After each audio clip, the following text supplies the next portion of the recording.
অনেক বছর আগে আল্লাহ একজন মহান নবী ও রাজা দান করেছিলেন, হযরত সুলাইমান আলাইহিস সালাম।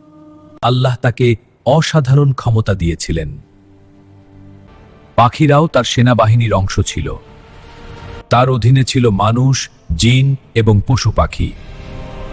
আল্লাহ তাকে পশু পাখির ভাষা বোঝার ক্ষমতা দিয়েছিলেন। একদিন তিনি তার বিশাল সেনাবাহিনী নিয়ে যাত্রা শুরু করলেন। সেখানে মানুষ, জিন এবং পাখিরা সবাই একসাথে চলছিল। তারা পাহাড়ি পথ দিয়ে অগ্রসর হচ্ছিল। সামনে ছিল পিনপড়াদের একটি উপত্যকা। সাবধান, বিপদ আসছে। হে পিঁপড়ারা, তোমরা তোমাদের ঘরে ঢুকে পড়ো। না হলে সুলাইমান আলাইহিস সালাম ও তার সৈন্যরা অজান্তে তোমাদের পিষে ফেলতে পারে। সুলাইমান আলাইহিস সালাম পিঁপড়ার এই কথা শুনলেন।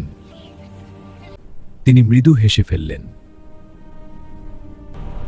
তারপর তিনি আল্লাহর কাছে শুকরিয়া আদায় করলেন।